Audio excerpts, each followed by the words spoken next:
السلام عليكم ورحمة الله وبركاته. هردفتو تجميع يوتيوب hundi keessanuu baga nagaa jiraattan. Isiniin jennee jirra guyyaa har'aa jechaadha. HMI fi shaashee tuubiin jechaadha wal ta'uudhaan gaafii bashannansiisaa gaafii waliigalaa wayii qabannee isiniif dhiyaannee jirra. Gaafii wayii isin gaafannee badhaasaaf kan isiniif qopheessine ta'uu ni yaadatama jechaadha. Deebii deebinaa amma immoo gaafii isin bashannansiisuu yaada gaafii waliigalaa tokko qabannee isiniif dhiyaannee jirra jechaadha. Gaafii kana kabajaadhaan akka nu hordoftanii fi gaafii kana namni qabatanii hundi keessan akka isin isiniif jechaadha. Okay, HMI yaa baay'ee galatoomii. Okay, galatoomii HMI yaa baay'ee galatoomsiin jedha. Asumaan gara gaafii kennaa dabarra jechuudha. Gaafiin amma isin gaafannu gaafiin tokkoffaan biyyi yeroo jalqabaatiif alaabaa mataa ishee kophaa maxxanfatte eenyu jedhamti.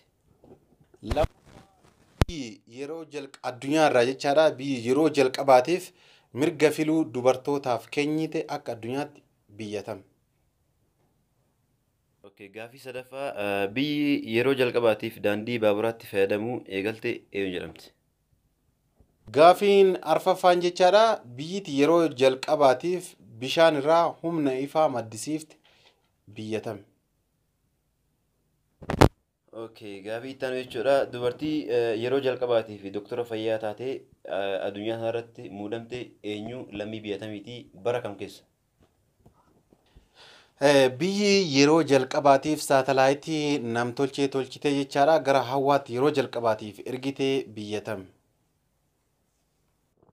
Okay, amma gaafii si gaafadhu jira. Gaafiin kun gaafii waliigalaati. Riyaala birrii uumaa keessan qabu. Birrii kuma tokko sirraa liqeeffadha. Akkasuma obboleessa keenya kaastaa kanarraa illee birrii 500 ni liqeeffadha jechuudha. Walii birrii 500 liqeeffadha jechuudha. Birrii 500 liqeeffadhe kanarraa birrii 1000 na jala bade. 500 naafa jechuudha. 500 kanarraa birrii 300 jimaa bitadheen meeqannaaf? 200 naaf. 200 naafa birrii 200 haftu kana keessa sirraa kuma fuudhee isarraa 500 fuudhee birrii 100 takka siif deebisee 100 takka isaaf deebise. Kan kee 100 takka narraafa kan isaa 400 narraafa. 900f 400 meeqa dhufa? 900f 400 kuma 300. Anjimaa meeqaan bitadhe? 300 bitadhe. 300 fi kuma 300 waliin meeqa dhufa? 300 fi kuma 600 dhufa. Ani siifisa irraa wanni fuudhe 500. Birriin kuma takka eessaa dhuftee jidduu sana keessatti? Dhibba takka eessaa dhuftee? Eessaa dhufte?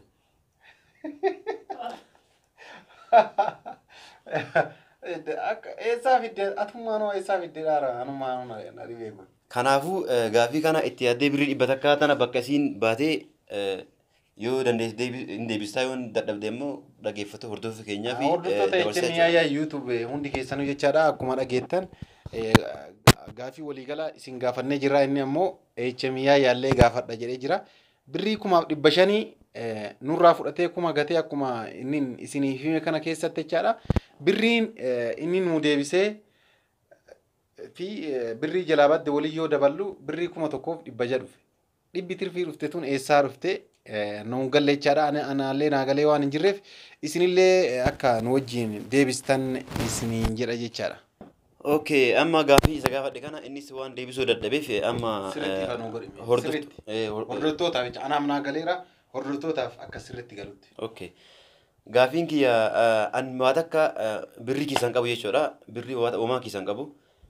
Birrii keessan qabaannee birrii 1,000 isarraa fuudhee birrii 500 immoo nama biraarraa yoo fuudhee birrii 500 namarraa fuudhee jechuudha. An ammoo birrii takka keessan qabu.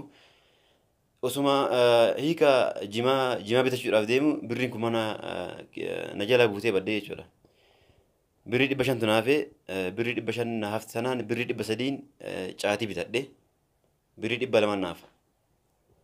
Birriin 200 erga naafee birrii 100 takka abbaa kumaatiif yoo deebisu 900 narraa fageessa. Kan abbaa 500 fi 100 yoo deebisu immoo birrii 400 narraa fa'a jechuudha. 400f 900 meeqa ta'a? 1300. Anjimaa kan bitadheen birrii 300. Waliin meeqa dhufa? 300 fi 300 600 dhufa jechuudha. Ankan isinirraa fuudhee walii galatti birrii 500 amma immoo 600 ta'e jechuudha. Birriin 100 takkaatuun eessaa dhuftee kan jedhu isa gaafannaan inni hin dandeenye dhaggeeffattoota keenyaaf dabarsi waan naan jedheef gara keessan isiniif dabarsu jira. Isan immoo koomentii jalatti akka nu deebistan abdiin qaba. Asumaan immoo badhaasa kanas akka itti fayyadamtan abdii guddaa isinirraa qabna jechuudha. Gaafiin biraa jechaadha kan isinii dabaluu akka ittiin bashannantan abdii guddaa qabna jechaadha wanta nu isin gaafatarru kana keessatti jechaadha. Hordoftoota HMIyaa YouTube akkasumas hordoftoota Shaashee YouTube jechaadha. Gaafiin itti aanu jechaadha. Lakkoofsa tokko hanga dhibbaa jiru duwwaarraa kaasee hanga dhibbaa jiru keessatti sagal meeqatu jira? Irra isinii deebi'a. Lakkoofsa duwwaa hanga dhibbaa jiru keessatti lakkoofsi sagal meeqatu jira? Shaasheetu isin gaafanne kanarraa akka bashannantan abdii guddaa qabna jechaadha.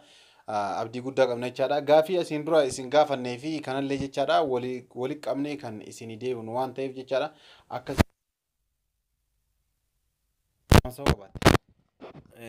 dhaamsa atuu xumurtee anis gama gooteen hordoftoonni keenya Shaashee Tubii fi AHM Yaayaa Tubii kana qofa osoo hin taane kan biraas baay'ee waan qabnuuf nu hordofaa share subscribe like gochuun dagatinaa isin jenna. Asumaan nagaatti galatoomaa nu hordofaa isin jenna.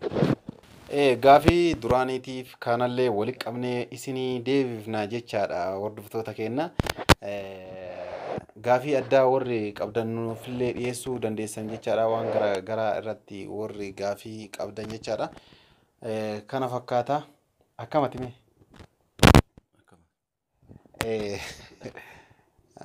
Hordoftoota HMIyaa YouTube Shaasheetu kan jedhamu jechaadha. Mucaa gurraacha na afotti argaartan kana jechaadha. Linkii isaa koomentii jala waan isinii kaa'uuf jechaadha. Seenaati subscribe itti roobsaanii gurbaa kanas gargaaraa jechaadha. Akka gargaartan isiniin jedha. Shaasheetu akkasuma moo hin dogongore? Akkasuma sedda jirta. Akkasii itti na jajjabeessi akka karuma kee kana uummanni jechuudha. Anas subscribe godhee anis guddachuu waan barbaaduuf chaanalli keessa akka na guddatuun barbaada. Kanaafuu itti na jabeessi hin jedha. Si jajjabeesse kana jaalamaa si jajjabeessa. Like a real love, but it goes so fast. All